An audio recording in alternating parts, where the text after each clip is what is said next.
recording? I'm recording. Good sir. Hang on. What's different?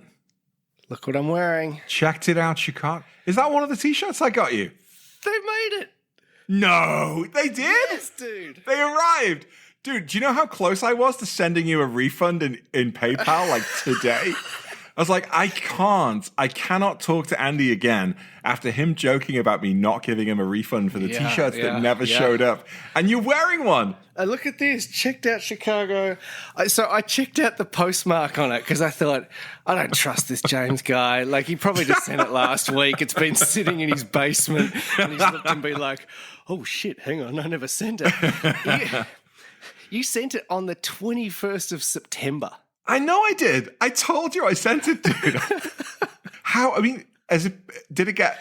Yeah. Look, I'm not saying I didn't believe you, but I like. Yeah. No, I get it. I get it. Is there another Andy Gaunt in Melbourne, Australia, that got it and was sitting on it?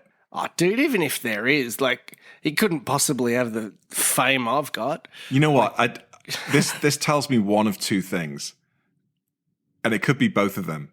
The United States Postal Service sucks ass, or the Aussie Postal Service sucks ass, or they both do. How does it take 4 or 5 months? No, I'll tell you. It's the Aussie Postal Service. It's been, particularly during COVID, just an absolute disaster. And really? I mean, well, we know, right? Like, you did tell me a few months ago that you found out the package had landed in Australia. So yeah. Anyway, it's, what a way to start the pod. We've solved one of the world's great mysteries. I feel good. I feel really looking forward now to this conversation. Shall we roll our intro? Let's do it. Welcome to Curb and Canyon.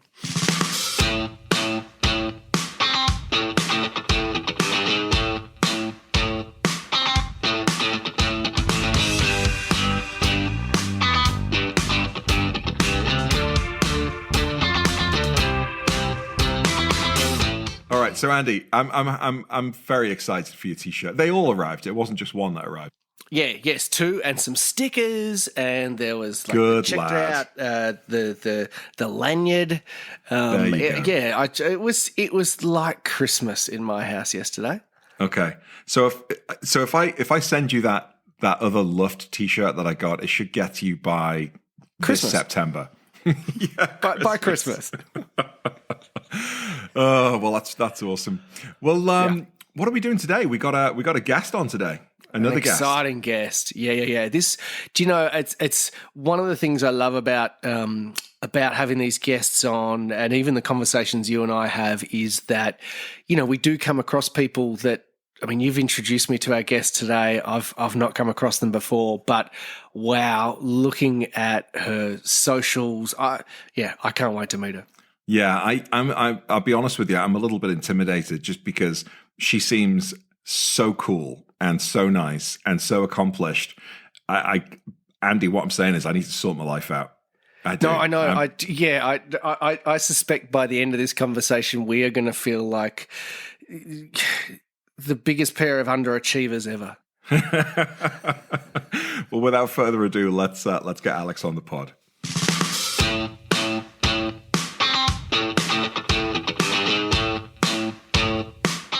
To meet you as well, officially. Oh, you're very welcome. And nice to meet you in person, I guess, virtually. I've been an Instagram follower of yours for a while, as you know. Oh, perfect. And this is my partner in crime, Andy Gaunt. Hello, Andy. Hey, how you doing, Alex? I thought James was very much going to do the "this is my sidekick" gag, but I appreciate that, James. Thank you. Everybody needs a sidekick. That's right. I know. I'll be Batman. You can be Robin. How's that sound? There you go.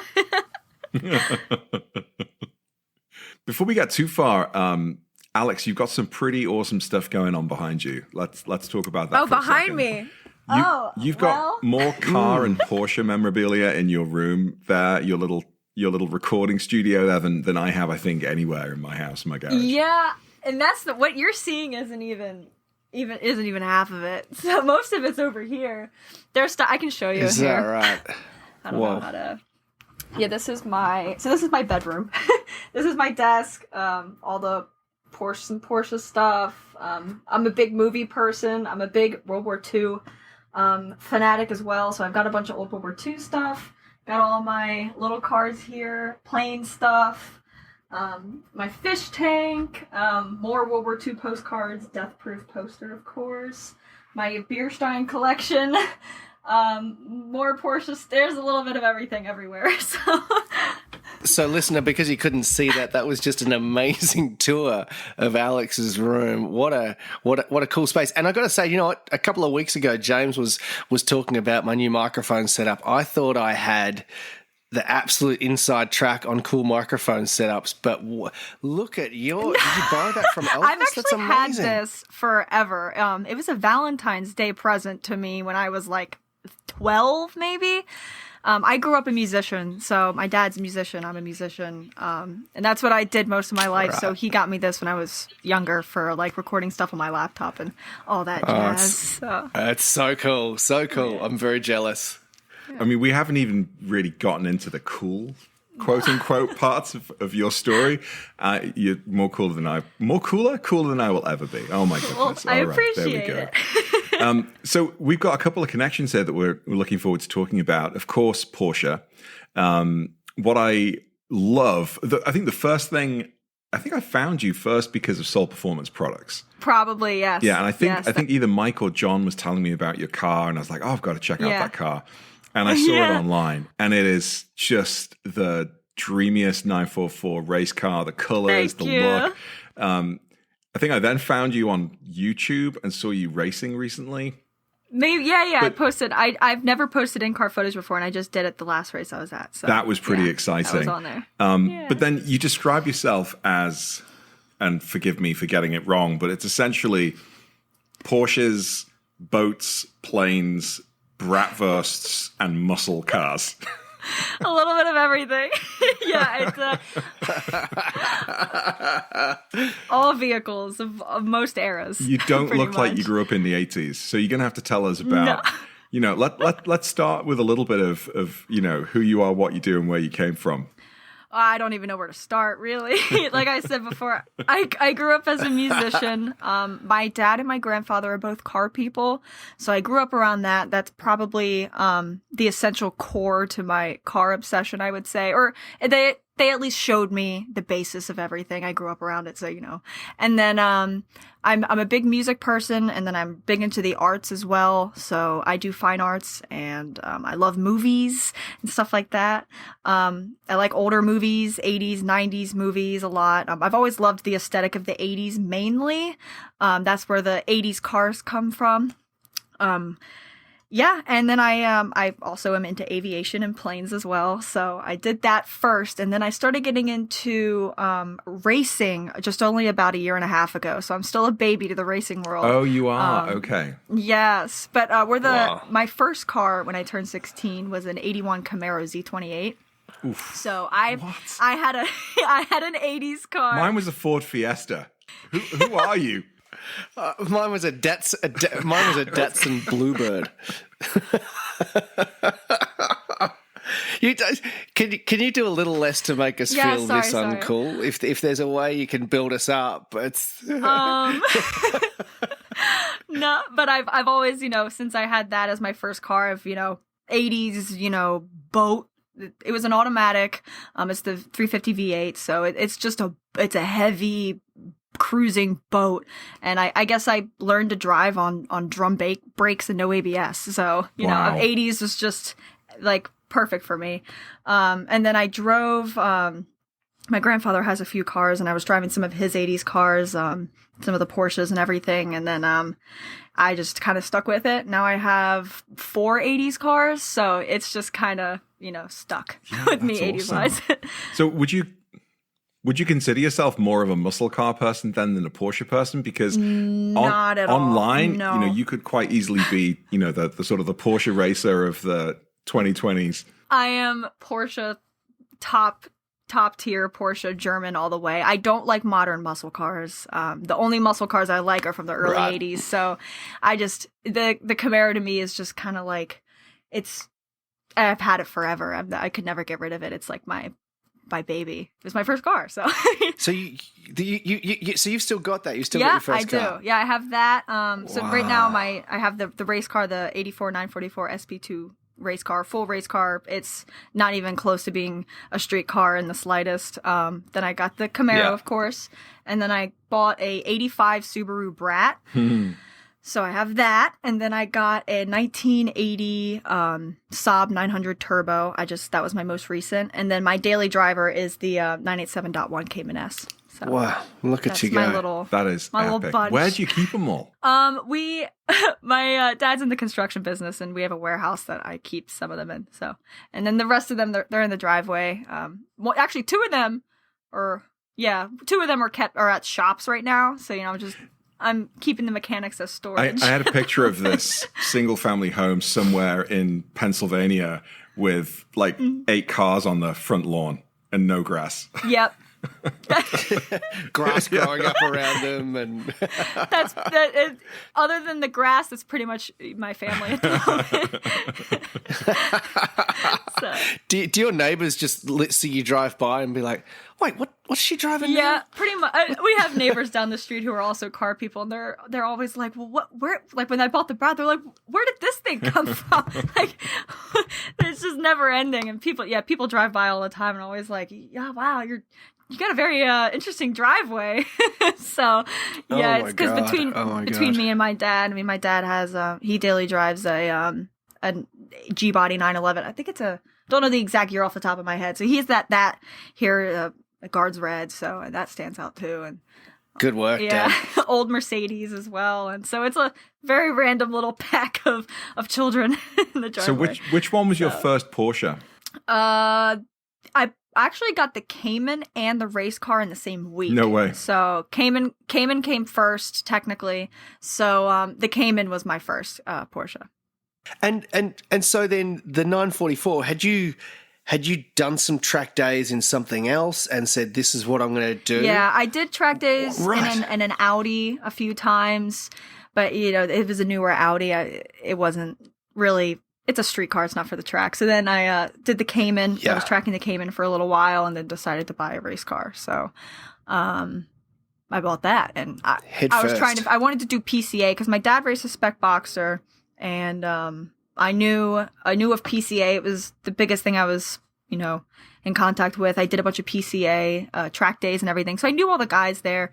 And I was like, it was during COVID, so I wasn't working. And I'm going to get a race car and I'm going to just drive as much as possible, learn this car like the back of my hand, and then sign up for the racing and get through it. And I did it all under it. I think it was in a year or so. I drove like 30 track days. That's phenomenal. So, that's absolutely phenomenal. Yeah. And when you got the 944, was it spec'd up the way it is now, and it was decorated the way it is now? Built. It was green, white. It was the same paint because it's painted, not wrapped. It was the same paint, and then I just swapped out all the decals to make it things that the company that was on I didn't even know. So it just made it a little more like personalized. Yeah. The whole interior is the same. I added a few things. There's a new motor in it, so the motor's built differently. I added a few things here and there. It's got replaced items, and then I put a new dash, a new camera. So I updated it a little bit because I think it was built back in maybe like might have been built in like 2008, 2010, that time. Yeah, so it was a little outdated and it hadn't been raced in years. So it, you brought it back to life. I kind of brought it back to life. Yeah, that's fantastic. And what's the appeal of, because you're clearly a car person, let's say, quote unquote, but the track, the racing, tell us about that. Like what was the kind of hook there for you? I was working in the aviation industry at an airport for a while. I've been flying, I've dabbled in aerobatics here and there, and I really always loved the idea of flying. Like I wanted to be an aerobatic pilot for like that was like what I wanted to do, and I've always liked, I guess, daring activities. I guess you could say. I'm getting that vibe. Growing up, yeah. When I was younger, I was a big Quentin Tarantino fan, and big Kill Bill fan and stuff like that. And I just always loved like that badass female aesthetic. Yeah.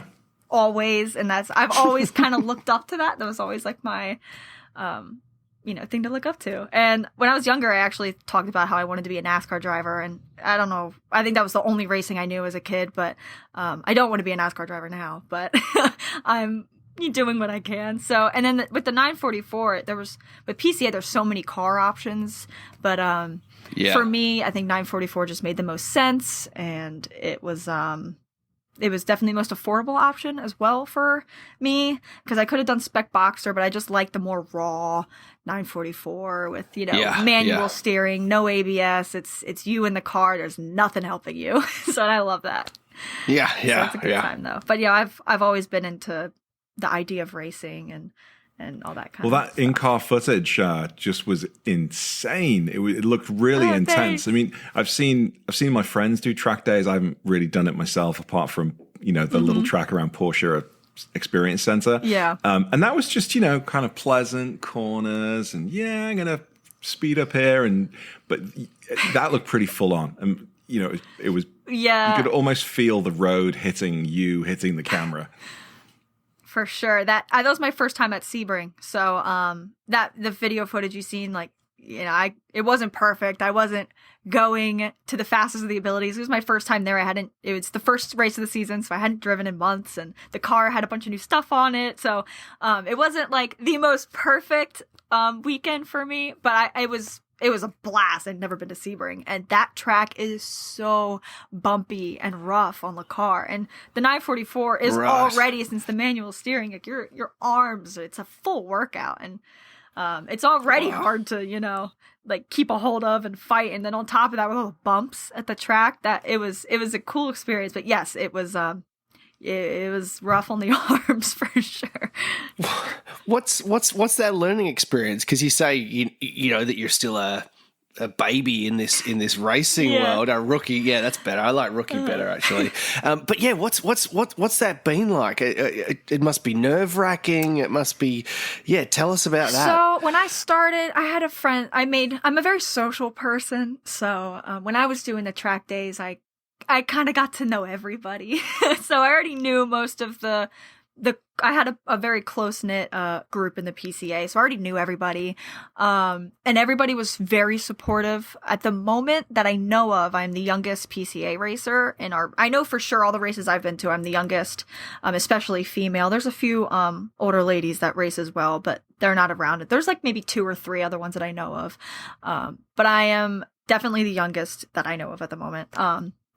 And so everyone's been very supportive, because I know they're trying to get young blood back into it, because it tends to be an older racing group. Male. I was going to say the old white guy community. Yeah, exactly. Yeah. Which I'm used to, working in aviation, and I worked at a mechanic shop for a while, so it's nothing bad for me. But the experience has been really good. Everyone's been very supportive. There are a few, people here and there who get a little I just got beat by a girl type vibe. But, it's... Oh, for real? Oh, yeah. I mean, they don't say it to your face, but I mean, it's a big ego driven thing. But if I'm able to navigate through it, it does nothing for me. It's whatever. I just go to have fun, and it's a blast. We have a shop works on my car. It's called Provost Motorsports. They're out of New Jersey. It's an hour-ish from me. And the guys who work on the cars there, and all of the guys that are on the team with us, we're like a family. So that makes it super fun. And having just the community in PCA is absolutely outstanding. Even my dad has made some of the best friends that we've ever made. Yeah. So it's amazing. I had a birthday party, and it was all people from the track. It was all it was. So it was just a bunch of older guys who are my best friends now. But I love it. The experience has been fantastic. I've been very happy with it. So it's a blast. Yeah. Any scary moments? Any big offs? Big mistakes on the track for sure. Or off. My car's had some motor troubles this year, so that has been frustrating a bit. There's just been some problems with the tune and stuff. You get an 80s race car, it's going to be temperamental. You can't, it's not going to be perfect. Not any race, even the new ones, they're not going to be perfect. But yeah, I've had, yeah, I've hit a wall. So, that happens. And that definitely puts, when you have bad race weekends or bad track weekends, or you have an accident, or you're not running well, it kind of takes a toll on your mindset. It makes it hard to get back into it. Because I would say 60% of racing is all mindset. If you don't feel good in the car, you're not going to drive good in the car. So, navigating all like the mental side of it is definitely been something I had to learn and work with, especially, if with the motor being a little bit upset here and there, it's been hard to keep my mind around that and such. But I mean, I've learned from every mistake I've made, and it only makes me better, and I'm learning more and more every time I'm on track. So it's nice. That's phenomenal. That's awesome. Yeah. And how do you, because you're right, it's all about like that whole flow state thing, right? Of you just got to get in that perfect mind space, and then you get that flow and everything works. When the weekend isn't going according to plan, the car's not running right, or whatever, how do you try and sort of rise above that mentally? A lot of it is, I work personally. It's very per person. For me, I work strongly off of the support of my friends and stuff there. They have been a huge help. The mechanics that I work with, I'm super close with them, and they've been super supportive. And when things aren't going right, everyone's like, it's fine, like just stay smooth, stay fast, like stay like okay. You get past it somehow, or one way or another. Sometimes I don't. Sometimes the weekends just starts off bad, ends bad, and it's like whatever, and you can always redeem yourself the next time. That's what I like about the track stuff is, say you only go once a month or twice a month, and it's a weekend at a time, you have breaks. So having the winter break, I didn't have a great end of the season last year, so having that 4-ish month break into Sebring in February was really nice. I got to reset, focus on me, and Sebring was great, other than the car being a little finicky, but I drove great and I did really well, and that really set off the season good for me. So it's unpredictable, really, but you just kind of have to work on your feet with it. You got to be on the spot and get ready for anything. So, yeah, amazing. Do you get involved in the other aspects of, sort of Porsche culture? Like, are you in your garage like I am, tinkering with my car and thinking about what else I can stick on it? Or I do that. Yeah, I mean, so I worked at Soul Performance for about a year. I just left them recently to go back to flight school, actually, so I could have more time to do that. I love Soul Performance with all my heart. They were great. Loved working with them. And with working there, I did some exhaust stuff on my Cayman, which is really fun. Very nice. Yes. Yeah. And it's like sometimes like when the past year I've been trying to find like the little, like not necessary things on the Cayman, like I got clear side markers so they're not orange anymore, and put like a sticker on the windshield, and I'm a big roof rack fan, so I have a roof rack on there. I ordered like cocoa mats, like it's just like the little stuff. I'm like, well, I guess like I need these now, and hold up. Do this now. How does one become a roof rack fan? Are you a traveler? Do you carry your house with you and you tent a lot? Or did you just do it to put a Christmas tree on for a photo on Instagram? Well, it's a little bit of everything, I guess. I love the aesthetic of roof racks, especially on old 911s. Like G-bodies with a roof rack is just, it's perfection. I think it's very good aesthetically, I like. So I put it on the Cayman originally for aesthetic purposes, for being completely honest with you. But this year, and I'm a skier as well, so I have a ski rack for it, but I just haven't had time to ski with it yet, so I haven't put it on there. I haven't used it yet. And then I'm actually going to start kayaking this summer, and I'm going to get the kayak on the Cayman somehow. So I was about to say you're gonna start surfing just so you can put a board on the roof. And I did do the Christmas tree. I did do that. I can't lie. No. If you ever find yourself in need of like a personal assistant to just carry your bags to all of these events, I'd consider leaving my job. I mean, perfect. Do it. Let's go to the ski slope. Let's go to the airport. Yeah. Let's go to the racetrack. Right, boss. Where are we going next?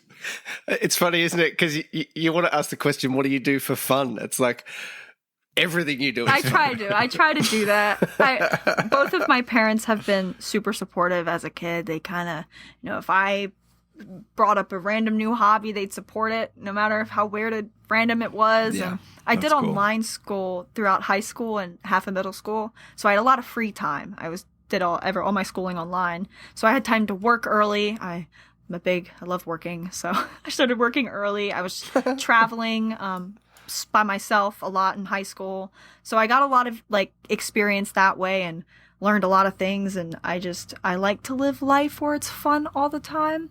Luckily, I love working, so that work to me is fun. So I try to make all the time fun, try to stay as positive and everything as possible, and I want to do everything I want to do, especially while I'm young. Might as well take advantage of it. What a fantastic outlook. Yeah. 100%. No, but you're so right. Do it while you're young. You don't want once you start making noises when you stand up and sit down, like James and I do, then things become harder, right? So just enjoy it while you're young. Trust me, it's great. I'm filled with envy.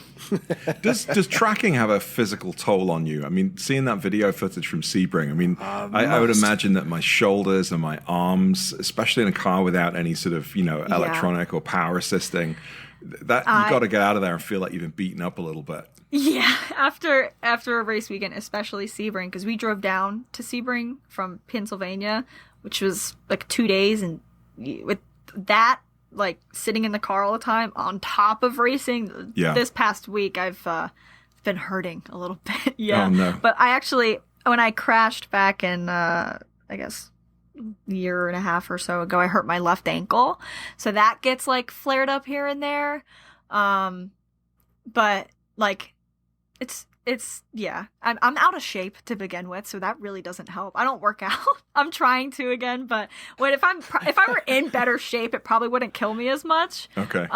But my stamina is absolutely horrible. So after a weekend, it's mostly all in my arms and in my shoulders. Yeah, it's just that car, it beats me up. I drove my dad's spec boxer for a weekend, and I was like, oh, this is so easy. It's like floating around. The powered steering and everything. It makes it a lot easier. The 944 doesn't have that, so it hurts good bit.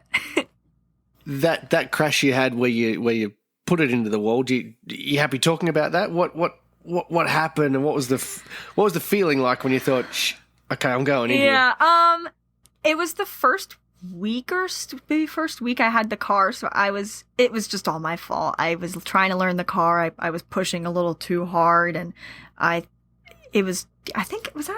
wasn't running slicks back then. But you know the second you lose the car, you're like, oh, here we go. Yeah, here we go. And I think the most heartbreaking part about it was seeing the car dented, really. I came around, it was a New Jersey Motorsports Park. They have 2 tracks, and it was lightning, and I was coming around turn 1, and I was just carrying too much speed, didn't brake hard enough, was trying to chase down a BMW, and I came around, and it just... Damn BMWs. Yeah, right? All the worst. And I came around turn 1, and it just spun me, and I hit driver's side right into a tire wall, fortunately enough. So better than a guardrail. Yeah. So hit the tire wall, and there was water in the tire. It was dramatic, water everywhere, and it hit pretty hard. And I think I broke a tie rod, and I snapped the steering rack. So I tried to drive it again, but I clearly, with the broken tie rod and steering rack, I didn't get very far. So, but yeah, it was hard. It definitely took me a while to bounce back, especially because I just started driving the car. Because then you lose confidence in yourself a little bit. Why did I do that? Then you're scared it's going to happen again. Mm-hmm. I can tell you at turn 1 at Lightning, I'm always like, oh, a little tentative. Nervous. But you learn from it. So I'm a better driver now than I was then. So, it's good. I've had a couple of car crashes, and they've stayed with me. For sure. The split second before impact, I remember for both of them. And and now one of them was in an SUV in an ice storm near Chicago. And whenever I see those kind of conditions, it's not on a track, it would just be boring commuting. Whenever I'm in the sort of similar conditions, I often wonder, am I going to get that same sort of floaty sensation for a split second where you lose control? But you get over it. But it's just amazing that kind of feeling, that noise of the moment of impact is like the one thing that still sticks with me. It never goes away. Yeah. And it brings down your confidence too, because then you're like you don't feel, it happened already, so why wouldn't it happen again? So it sits in your head. But yeah, like with the car on track, especially not on the road, because the roads are a little unpredictable on the street because of other people and conditions on ice. Like, I'm not racing on ice by any means. Yeah, I would love to. Those ice tracks are insane. I'd love to. Of course you would. But not on the road on the slicks either. That would not be a good time. But you with on the track, then you tell yourself, like, I just got to learn better control. I mean, the more you have control over the car. And my boyfriend, actually, he races 944 SP2 as well. He's been racing for that since he was a kid. I mean, he's been going to the racetrack with his dad since he was 8. So I didn't have that, but he's been driving his race car since for I think 8 to 10 years or so. Okay. And he knows that car like insane. Yeah, he never hits anything. He doesn't get in accidents. It's an extension of him, I guess. Yeah, he doesn't hit walls or anything because his control is insane, and it comes with time and experience. So even in the past year, like, I went from hitting the wall and to now I'm, learning control of the car is the most important thing. I mean, you can have, the balls to go super fast around a turn and everything, but if you don't have the control as if something were to happen, then, you have to have confidence in yourself as well. So you have to know that you can control the car. If you know or have a worry that you can't, then you're not going to drive fast. You're not going to do it well. So that's another mental thing, is learning the control of the car. That's the biggest thing, really. I mean, my car has 55 horsepower. So it's not very fast. And you're on the track with people who have 300 horsepower in these SP3 944 turbos. Yeah. And sometimes you can be faster than them, and it has nothing to do with horsepower. It all has to do with car control and confidence and mindset and all that. It's the number one thing. Yeah.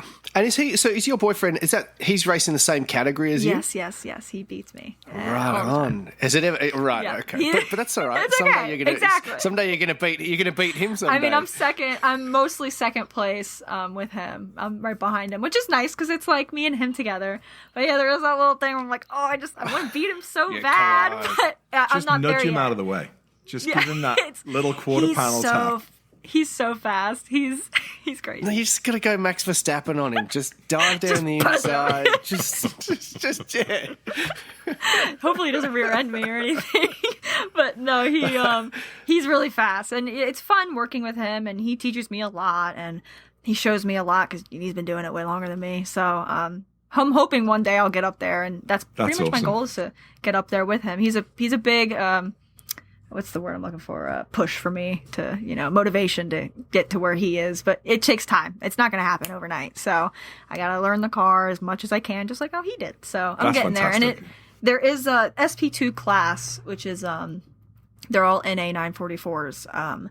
It's a smaller class. SP3 is the class right above it, and that's turbos, S2s, blah, blah, blah, blah, right. blah. Much faster, 300-ish horsepower. SP2 class used to be big back in the day before I was racing, and now is smaller, but a few people are joining again, so that's exciting. So I think it's growing a little bit back, just because it's the most affordable out of them all. I mean, to buy the spec Boxsters, like, to build one, you have to buy a car, which the 986 Boxers have gone up like insanely amount. So buying the donor car is like 10 to 15 grand now, and then you got to spend 50 to 60 grand building it. That's a lot of money. Or that's a lot of money. You can buy a 944 race car already built for 10 grand.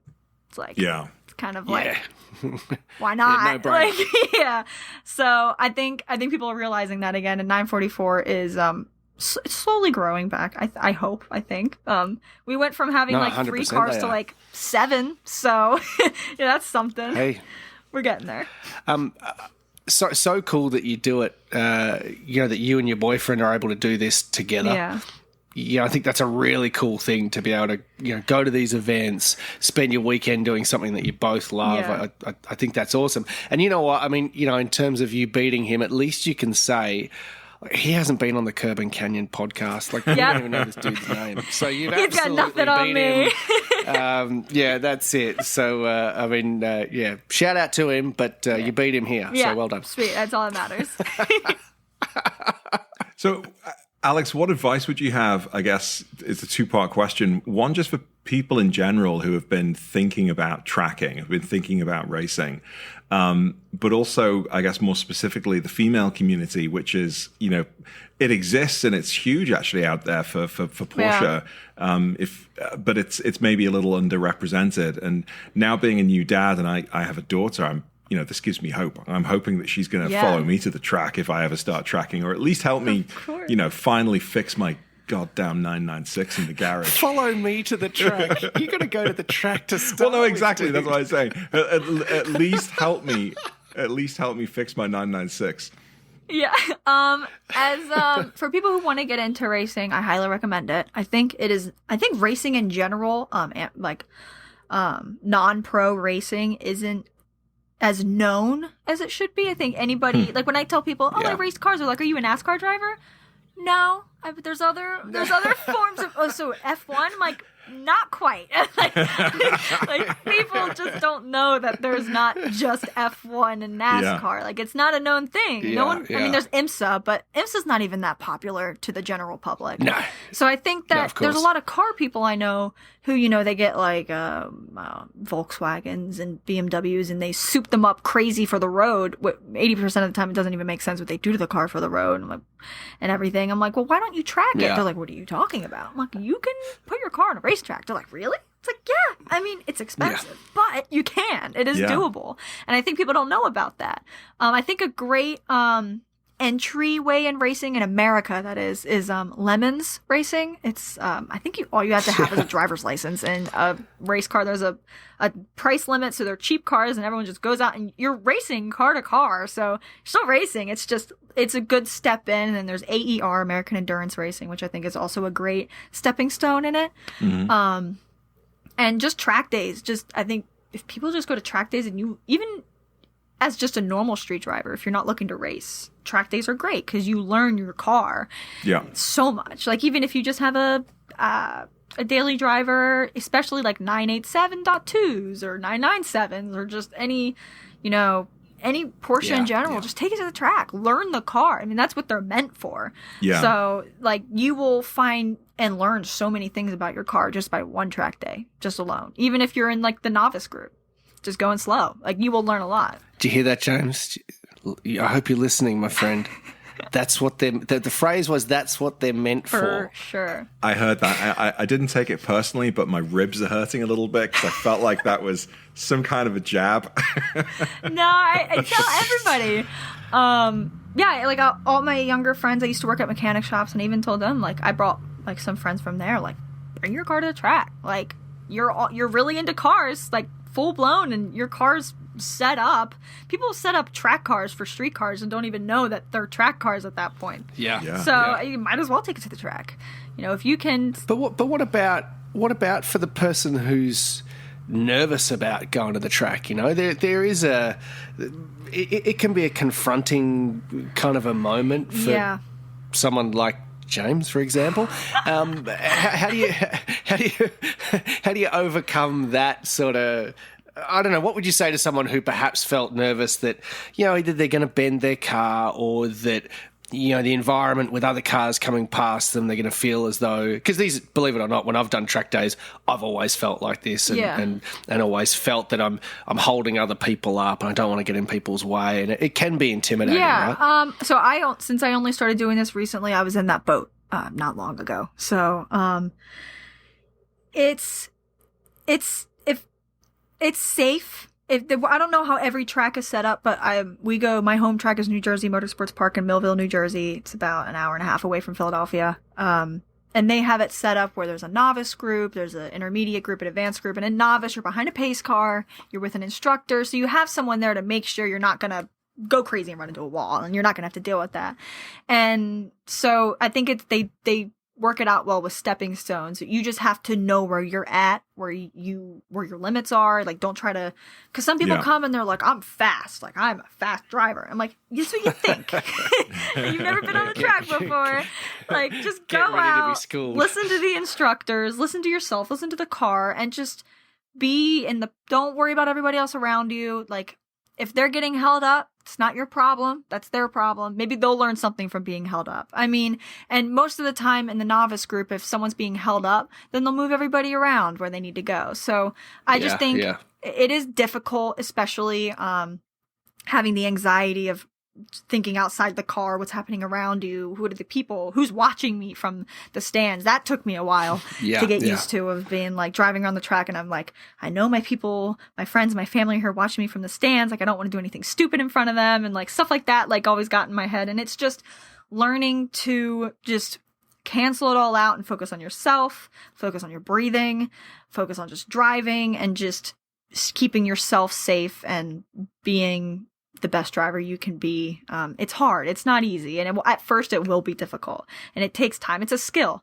Not even just the driving, but the mental aspects. It's a skill. It takes time. I haven't even mastered it yet. So I still have bad days and I have great days. So, I mean, if you ever have a bad day, just know with bad days, there's good days too. So you just keep yourself going and just make sure you're okay. If you feel like crap and you're driving and you're like, I hate this, then stop. Pull out, take a breather, meditate, do whatever you got to do, have a hoagie, or you don't know what a hoagie is, probably a sandwich or whatever. Philadelphia terms, my bad.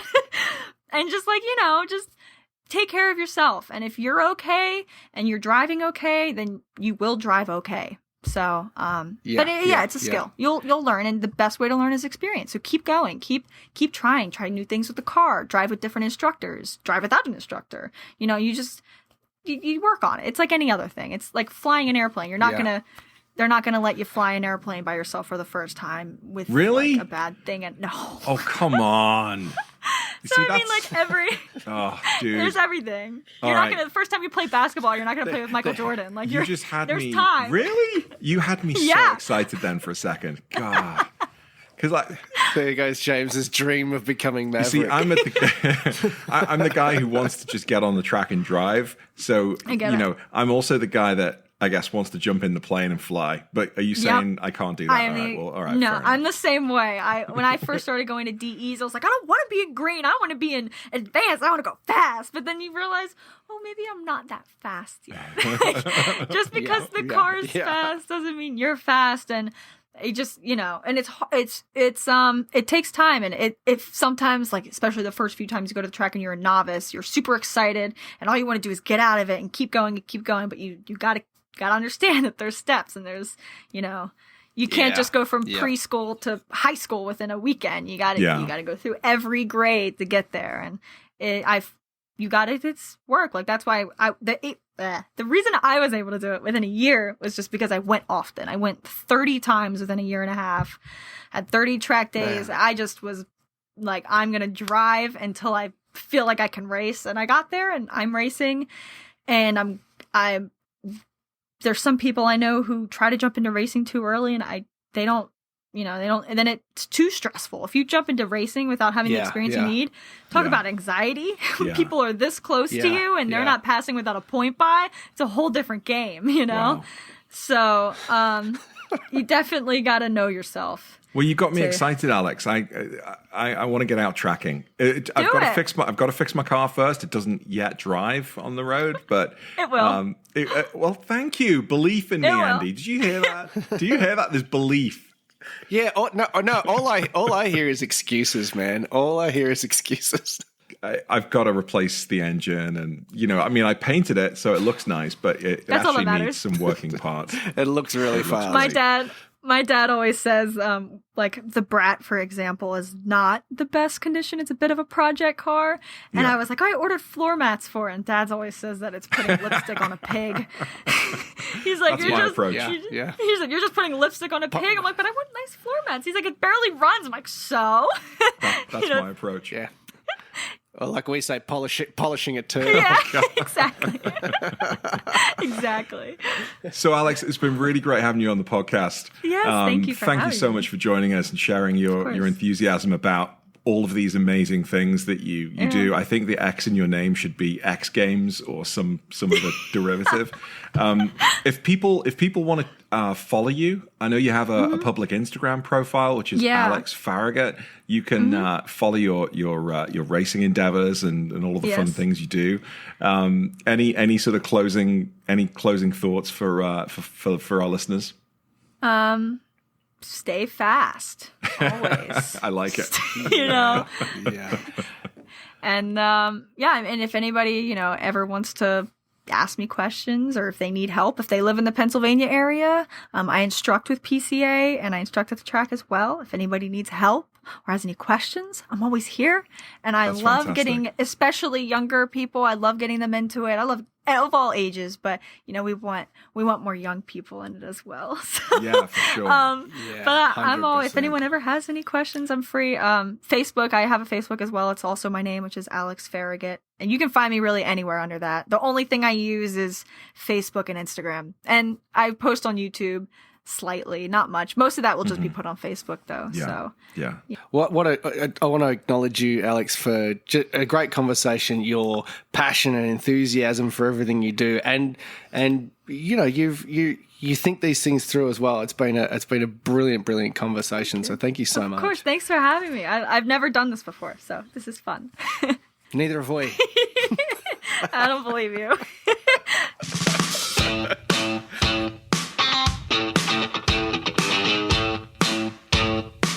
Whoa, what a great person. Oh my God, she's incredible.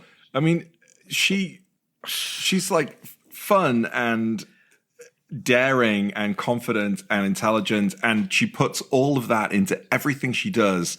And just, I mean, I can't even remember everything she does. I mean, flying, boating, driving cars, racing, living the dream. That's just absolutely fantastic. I found that a really inspiring conversation, not just, she, like you say, she does all these things, but she's passionate and exuberant, but it also sounds as though she's quite, she understands the journey, understands it's a process, and is putting the work in, for example, with her racing, 30 track days in a year and a half. There were so many things she said in that interview that I just thought were terrific, not only for car life but for life in general. What an amazing young woman. Absolutely. Now I've got like a slight interest in 80s muscles cars as well. Like which one can I pick up for maybe $5 or $10,000? And do you know? So I dreamt this is 70s, I think, but the day before I picked up my 964. That night I had a dream that on my way to pick up the 964, I drove past a car yard and saw a yellow Corvette and decided to buy that instead no way. of Stingray. And then I got it home and was like, what the hell have I just done? I just woke up in a cold sweat. Oh my God. Was that doubt talking to you somehow? I don't know. Maybe it was. Oh, well, that's fantastic. Well, everybody, thank you for tuning in to another episode. If you want to follow Alex's adventures on the track, she's Alex Farragut on Instagram and Facebook. And that's it. Another episode in the can, Andy. That's it. We're doing all right. Guys, thank you so much for listening as always. Make sure you check us out on Instagram at Curb and Canyon. Follow James at Auto Amateur and me at Last Rasp, and we'll see you on the next one. Take care. Bye.